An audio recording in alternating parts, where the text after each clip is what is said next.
Teman-teman, di formasi yang akan dilamar, ini teman-teman bisa cek, yaitu terkait tentang yang pertama, ini kalian perhatikan nilai tertinggi dari tahap satu itu berapa. Ini adalah ingin melamar formasi guru kelas, maka teman-teman bisa filter untuk yang SD saja. Kita klik SD. Nah, di sini ada 2 pendaftar kemarin di tahap satu. Kemudian di sini mereka mendapatkan afirmasi B semua ya, usia di atas 35 tahun. Kemudian teman-teman mereka itu mendapatkan nilai ini, jadi nilai mereka ini adalah segini. Kalau misalkan di sini statusnya TL, ini nanti nilainya nggak bisa dipakai di tahap 2 teman-teman. Akan sangat menguntungkan bagi teman-teman di ujian PT yang tahap satu sudah memiliki dari Y, sekolah non-induk, tapi teman-teman ini P1 ya. Bagi sobat-sobat guru honorer yang di akun SSCASN-nya, sementara hasil prasanggah dinyatakan teman-teman lolos untuk tes tahap satu. Ini berdoa saja, semoga nanti ketika pengumuman hasil sanggah, posisi teman-teman tidak digeser ya oleh teman-teman yang tidak lolos yang berhasil mengajukan sanggah. Bagi teman-teman yang tidak lolos dalam ujian P3K Guru yang tahap satu, tentunya di sini sudah tidak bisa menyanggah lagi. Satu-satunya jalan ini adalah teman-teman mengikuti seleksi P3K Guru yang tahap 2. Sebelum kita melakukan pemilihan formasi untuk ikut ujian P3K Guru yang tahap 2, maka sebaiknya kita melakukan analisis formasi yang kemungkinan nanti masih dibuka untuk di tahap 2. Kita pertimbangkan berapa persentase kelulusan kita di sana. Pada video ini kita akan berbagi tutorial tentang bagaimanakah cara melihat formasi tahap 2 dengan cara menganalisis peluangan dari form tahap 1 teman-teman.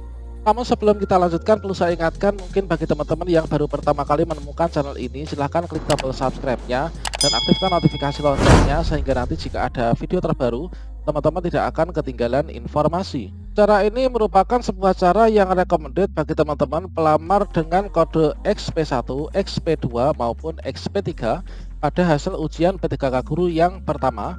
Juga bagi teman-teman yang pelamar dengan kode YP1, YP2 dan juga YP3. Tentunya teman-teman sudah paham semua ya terkait dengan kode-kode ini. Kemudian juga berlaku bagi teman-teman guru honor yang memiliki sertifikat pendidik, kemudian lulusan PPG, juga guru non afirmasi yang mencapai PG dengan ranking tertinggi teman-teman. Kemudian juga bagi teman-teman yang telah mencapai PG3 dan juga nanti mencari untuk peluang besarnya ini yang kalau bisa tanpa saingan ya. Baiklah sobat semuanya, untuk langkah pertama ini kita tentukan dulu kita itu berada di kabupaten atau kota mana, instansi mana kita ini.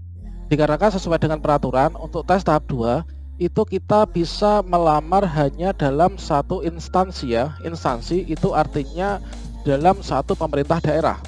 Misalkan kota mana, kabupaten mana gitu teman-teman. Pertama-tama di sini kita unduh dulu teman-teman. Kita unduh format dalam bentuk PDF. Di sini kita bisa unduh di sscsn.bkn.go.id. Kemudian di sini kita pilih layanan informasi, kemudian hasil seleksi P3K Guru.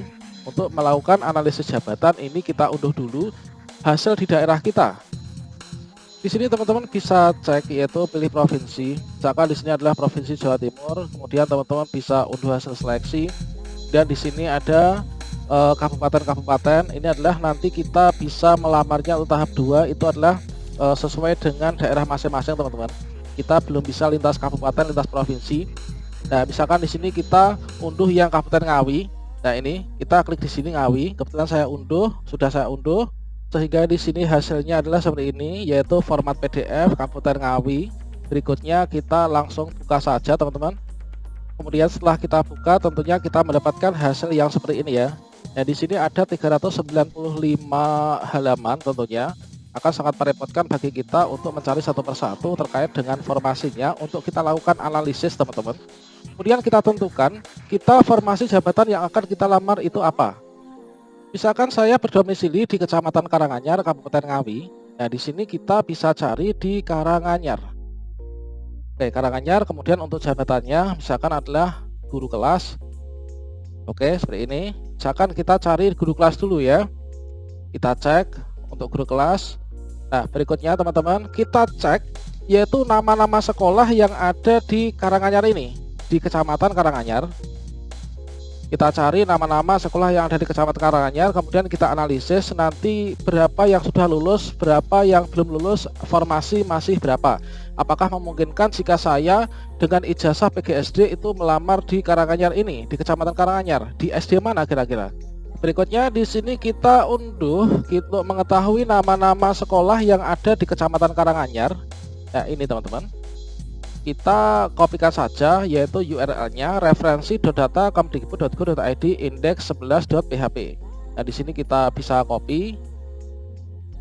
Kemudian di sini kita pastekan di sini ya. Nah, di Google, kemudian kita enter saja.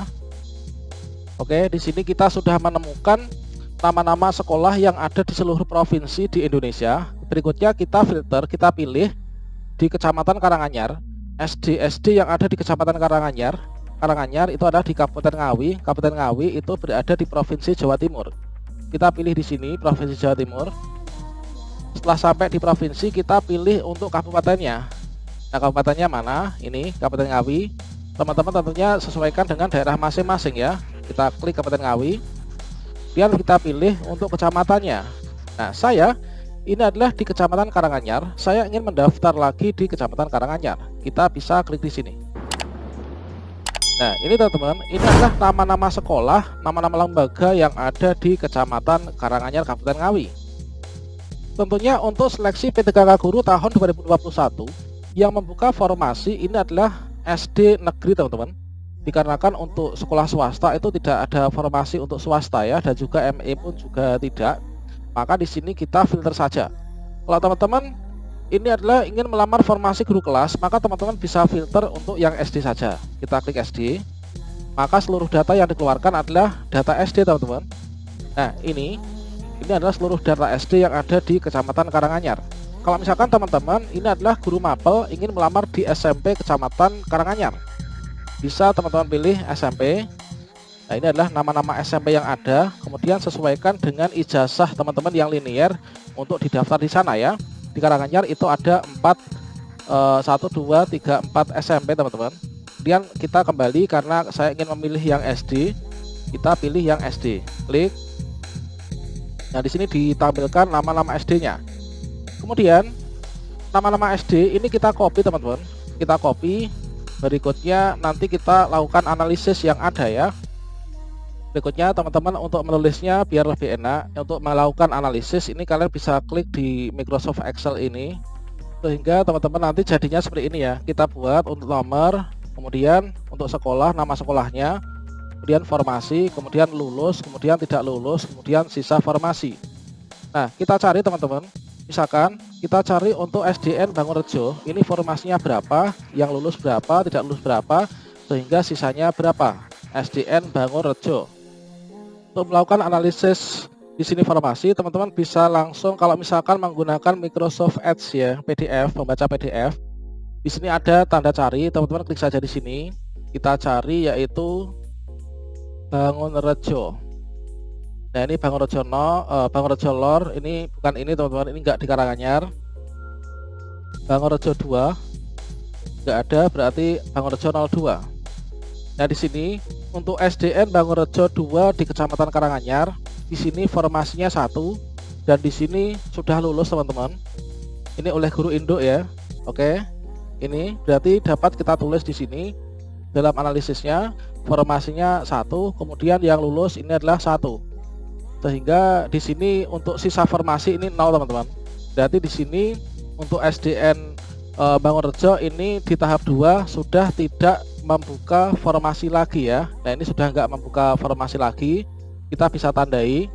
Dan SDN Bangunrejo 1 ini adalah kita cek, dan di sini SDN Bangunrejo 1 01, di sini nggak ada, kita ketikkan 1. Ini berarti tidak membuka formasi. Dan di sini juga bisa kita tandai bahwa ini tidak membuka formasi ya. Oke, berarti di sini nggak bisa kita daftar. Kemudian berikutnya kita lakukan analisis semuanya, teman-teman. Misalkan di sini kita cari SDN Gimbal 4, formasinya 1. Di sini ada 2 pendaftar, nilainya segini. Kemudian untuk hasilnya semua guru induk kemarin tahap 1 dan semuanya tidak lulus. Berarti dapat kita tulis di sini untuk SDN Gembel 4 ini formasinya 1. Kemudian yang lulus ini adalah 0, sehingga di sini masih ada formasi 1. Nah, di sini masih ada formasi 1. Nah, teman-teman bisa dilakukan seperti itu semuanya. Nah, ini bisa berlaku juga untuk teman-teman yang guru SMP mencari mapel tertentu. Nanti dianalisis kira-kira itu kalau misalkan tidak lulus itu nilainya berapa, apakah kemampuan dari teman-teman mungkin yang di tahap 1 sudah PG, nilainya kalian berapa, nanti akan bisa dipakai lagi. Misalkan saja teman-teman setelah melakukan analisis ini mendapatkan hasil yang seperti ini. Berarti di sini untuk SDN Gembel 1 misalkan di sini sisa formasinya masih ada 2, yang lain 1 1 1, kemudian ini ada 2, kemudian ada 3. Nah, selanjutnya teman-teman misalkan saja di sini teman-teman berniat untuk melamar yang ada di sini ya. Mana ya, coba ini. Oke, yang ini aja. Misalkan SDN Gembel 4 misalkan teman-teman. Di sini ada 1 formasi. Nah, teman-teman, ini sebelum melakukan analisis bisa teman-teman cek lagi ya. Yaitu untuk SDN Gembel 4. Nah, di sini ada 2 pendaftar kemarin di tahap 1. Kemudian di sini mereka mendapatkan afirmasi B semua ya, usia di atas 35 tahun. Kemudian teman-teman mereka itu mendapatkan nilai ini. Jadi nilai mereka ini adalah segini. Kalau misalkan di sini statusnya TL, ini nanti nilainya nggak bisa dipakai di tahap 2 teman-teman. Akan sangat menguntungkan bagi teman-teman yang mungkin pada ujian tahap 1 di sini sudah memiliki, bagi teman-teman di ujian yang tahap 1 sudah memiliki dari Y sekolah non induk, tapi teman-teman ini P1 ya. Nah, P1 nilainya sudah segini 300. Ini nanti kalau misalkan melamar di SD yang nilainya segitu tadi, nanti teman-teman akan bisa dipakai ya kalau misalkan teman-teman nilainya itu di bawah dari P1-nya. Nah, karena antara hasil dari ujian tahap 1 dan 2 itu diambil nilai yang tertinggi teman-teman oleh Panselnas ya. Kemudian selain itu teman-teman juga perlu perhatikan terkait tentang ini teman-teman. Ketika melakukan analisis, teman-teman di formasi yang akan dilamar, ini teman-teman bisa cek yaitu terkait tentang yang pertama, ini kalian perhatikan nilai tertinggi dari tahap 1 itu berapa. Nah, itu. Kemudian kalau misalkan nilai kalian itu lebih tinggi, maka bisa masuk di sana ya. Kemudian dengan asumsi untuk yang lulusan PPG dan guru swasta ini belum kita hitung ya. Kemudian jumlah pelamarnya di tahap 1 berapa? Dikarenakan kemungkinan besar nanti untuk tahap 2 mereka juga akan melamar di sana. Dan teman-teman juga perlu dipertimbangkan kira-kira di daerah situ ada yang memiliki serdik apa tidak. Kalau misalkan di sekolah negeri itu saya rasa sangat sedikit sekali yang memiliki serdik. Biasanya guru agama teman-teman. Kalau guru kelas biasanya dari sekolah yang swasta, atau juga mungkin dari pendaftar SMP yang memiliki ijazah dilinearkan sesuai dengan peraturan terbaru yang bisa melamar guru kelas SD. Kemudian asal kita tahu saja teman-teman, untuk pendaftar di tahap 2 itu adalah pelamar dengan kode XP1, XP2 dan seterusnya. Ini adalah dari pelamar sekolah induk kemarin yang nggak lulus, entah itu karena kalah perankingan atau kehabisan formasi, yang lulus ya. Kemudian yang nggak lulus, kemudian dari pelamar sekolah lain juga nanti akan mencari formasi yang masih tersisa ini teman-teman. Mereka akan menyerbu di sini. Dan juga kita tambah saingan yang agak berat ini, guru swasta dan juga lulusan PPG. Kalau misalkan guru swasta itu nggak ada afirmasi serdiknya, ini ya nggak terlalu masalah. Tapi kalau mereka memiliki serdik, pemegang serdik, ini juga kita perlu pertimbangan lagi karena dapat afirmasi 100%. Kemudian lulusan PPG teman-teman, ini mereka hanya bisa mendaftar sesuai dengan domisilinya ya. Nah, ini teman-teman, dia juga memiliki sertifikat pendidik. Nah, jadi demikianlah semuanya terkait tentang salah satu teknik yang mungkin teman-teman bisa lakukan, yaitu cara untuk melihat formasi di tahap 2 ini bagaimana. Ini nanti kalau misalkan di sini masih ada sisa formasi, nanti di menu pencarian pada saat kita memilih formasi, melamar formasi, ini nanti akan dimunculkan ya di sana. Dan sayangnya sampai saat ini kita tuh nggak bisa melihat siapa saja pesaing kita, siapa saja yang sudah mendaftar pada formasi yang kita lamar, itu kita nggak bisa teman-teman. Nah, ini jadi langkahnya adalah seperti itu tadi. Semoga teman-teman tetap semangat ya untuk di tahap 2.